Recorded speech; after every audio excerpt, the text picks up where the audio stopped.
ബിസ്മില്ലാഹിർ റഹ്മാനിർ റഹീം. മായം കലരാത്ത ഗരം മസാല എങ്ങനെ നമുക്ക് വളരെ എളുപ്പത്തിൽ വീട്ടിൽ നിന്നുണ്ടാക്കിയെടുക്കാം, ഇതാണ് ഈ വീഡിയോയിലൂടെ ഞാൻ കാണിക്കാൻ ആഗ്രഹിക്കുന്നത്. നാം കടകളിൽ നിന്ന് വാങ്ങുന്ന ഗരം മസാല അത് എത്രത്തോളം ഗുണമുള്ളതാണെന്നോ ഗുണനിലവാരം എത്രയുണ്ടെന്നോ നമുക്കറിയാൻ കഴിയില്ല. അതുകൊണ്ട് തന്നെ കുറഞ്ഞൊരു സമയം നമ്മൾ ഉപയോഗിക്കുകയാണെങ്കിൽ വളരെ ശുദ്ധമായ രൂപത്തിൽ നമുക്ക് ഗരം മസാല വീട്ടിൽ തന്നെ ഉണ്ടാക്കിയെടുക്കാം. നമുക്ക് ആ വീഡിയോ ഒന്ന് കാണാം. ഗരം മസാല ഉണ്ടാക്കാൻ ആവശ്യമുള്ള വസ്തുക്കൾ: പെരുംജീരകം വേണം, ഏലക്ക, പട്ട, ഗ്രാമ്പു, ഈ 4 നിർബന്ധമുള്ളതാണ്. പിന്നീട് വറ്റൽമുളക്, ജാതിപത്രി, തക്കോലം എന്നിങ്ങനെ 7 വസ്തുക്കൾ കൊണ്ടാണ് ഞാനിവിടെ ഗരം മസാല ഉണ്ടാക്കുന്നത്. ചില ആളുകൾ കുരുമുളക് ചേർക്കാറുണ്ട്, അതുപോലെ മറ്റു ചില വസ്തുക്കളും ചേർക്കുന്നവരുണ്ട്, അത് ചേർക്കാവുന്നതാണ്.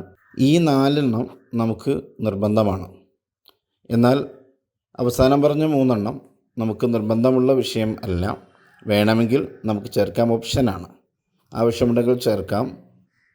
ഈ ആദ്യം പറഞ്ഞ 4 പെരുംജീരകം, ഏലക്ക, പട്ട, ഗ്രാമ്പു, അത് 4 നിർബന്ധമായി നമുക്കിതിൽ ഉണ്ടാവേണ്ടതാണ്. ഇതിലുപയോഗിക്കേണ്ട അളവ് ചോദിച്ചാൽ ഏലക്കയും പട്ടയും ഗ്രാമ്പും ഈ 3 എത്രയുണ്ടോ അത് 3 കൂടി ചേർന്നതാണ് പെരുംജീരകം വേണ്ടത്. ഞാനിവിടെ എടുത്തിട്ടുള്ളത് ഏലക്ക 20 ഗ്രാമാണ്.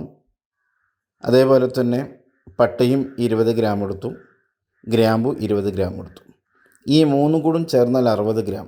ആ 60 ഗ്രാമാണ് പെരുംജീരകം എടുത്തിട്ടുള്ളത്. അപ്പോൾ ഈ രൂപത്തിലാണ് വേണ്ടത്. എല്ലാം 10 വീതമാണ് എടുക്കുന്നതെങ്കിൽ പെരുംജീരകം 30 ഗ്രാം എടുത്താൽ മതി എന്നർത്ഥം. മറ്റുള്ളത് ഒരു 3 വറ്റൽമുളക് എടുത്തിട്ടുണ്ട്, ജാതിപത്രി ഒരു 5 ഗ്രാം, തക്കോലം 5 ഗ്രാം.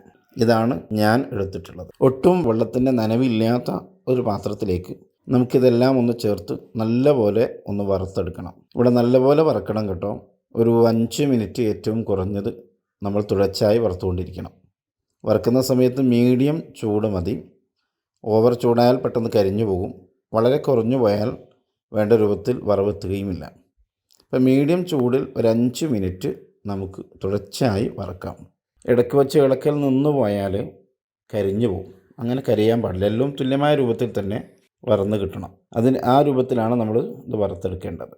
വറവ് നല്ല രൂപത്തിലായാൽ നമുക്കിത് വളരെ കാലം സൂക്ഷിച്ച് വെക്കാൻ കഴിയും. എന്നാൽ വേണ്ട രൂപത്തിൽ വറുത്തിട്ടില്ലെങ്കിൽ കുറഞ്ഞ കാലം കൊണ്ട് തന്നെ അതിൻ്റെ ഗ്യാരണ്ടി കഴിയും, അത് എക്സ്പയർ ആയി പോവും. പിന്നെ നമുക്ക് വേണ്ട രൂപത്തിൽ ഉപയോഗിക്കാൻ കഴിയില്ല. അതിൻ്റെ രുചിയും മണവും ഒക്കെ നഷ്ടപ്പെട്ടു പോകും. അപ്പോൾ അതുകൊണ്ട് തന്നെ നല്ലപോലെ വറവ് ശ്രദ്ധിക്കണം. വറുത്തെടുക്കുന്നതാണ് ഏറ്റവും നല്ലത്. അങ്ങനെയാകുമ്പോൾ ധാരാളമായി നമുക്ക് സൂക്ഷിച്ച് വെക്കാവുന്നതാണ്. 5 മിനിറ്റ് കൊണ്ട് പാകത്തിനുള്ള വറവ് വന്നിട്ടുണ്ട്.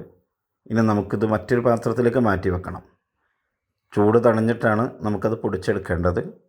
വറവ് ചട്ടിയിൽ തന്നെ വെച്ചാൽ ചിലപ്പോൾ അത് കരിഞ്ഞു പോകും. അതുകൊണ്ട് മറ്റൊരു പാത്രത്തിലേക്ക് നമുക്ക് മാറ്റാം.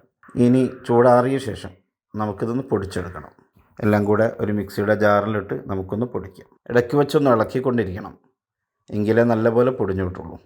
വളരെ നൈസായ പൊടി ആവശ്യമില്ല, ചെറിയ തരിയോട് കൂടിയുള്ള പൊടി മതി നമുക്ക്. ഇപ്പോൾ നല്ല പാകത്തിനുള്ള പൊടിയായിട്ടുണ്ട്. ഇനി നമുക്കിത് നല്ല ഭരണിയിൽ വെച്ച് സൂക്ഷിക്കാം. എയർ കിടക്കാത്ത ഭരണിയിലാണ് നമുക്ക് സൂക്ഷിക്കേണ്ടത്. ഒറ്റ ഭരണിയിൽ തന്നെ സൂക്ഷിക്കാതിരിക്കലാണ് നല്ലത്. അപ്പോൾ 2 ഭരണിയിലായി സൂക്ഷിക്കുകയാണെങ്കിൽ ഒന്ന് എന്നും എടുക്കുന്ന ഒരു ഭരണിയും അതിലല്പം മതി. കാര്യമായിട്ടുള്ള മറ്റു ഭരണിയും സൂക്ഷിക്കുക. എപ്പോഴും എടുക്കാത്ത, എയർ കിടക്കാത്ത ഒരു ഭരണിയാവാൻ പ്രത്യേകം ശ്രദ്ധിക്കുക. ഏതായിരുന്നാലും എല്ലാവരും കണ്ടല്ലോ, ഇങ്ങനെയാണ് ഗരം മസാല ഉണ്ടാക്കുന്നത്. വളരെ വേഗത്തിൽ നമുക്ക് വീട്ടിൽ ഉണ്ടാക്കിയെടുക്കാം. എല്ലാവരും ഒന്ന് ട്രൈ ചെയ്ത് നോക്കുക.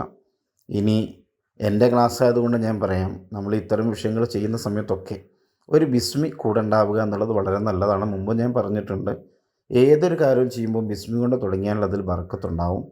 അപ്പോൾ നല്ല ബർക്കത്ത് കൂടി ഈ ഭക്ഷണത്തിൽ ഉണ്ടാക്കിയെടുക്കാൻ നമുക്കൊരു ബിസ്മി കൊണ്ട് തുടങ്ങാം. ഇത് നമുക്ക് ഓരോ ഇൻഗ്രീഡിയൻസ് ചേർക്കുന്ന സമയത്തും ഓരോ പ്രവർത്തനങ്ങൾ ചെയ്യുമ്പോഴും ഒരു ബിസ്മി കൂടെ ചെല്ലുന്നത് എന്തുകൊണ്ടും വളരെ നല്ലതാണ്. നല്ല ബർക്കത്തുള്ള ഭക്ഷണമാക്കി നമുക്ക് ഉപയോഗിക്കാൻ കഴിയും. ഏതായിരുന്നാലും മറ്റൊരു വീഡിയോയുമായി നമുക്ക് വീണ്ടും കാണാം. അസ്സലാമു അലൈക്കും വറഹ്മത്തുള്ളാഹി.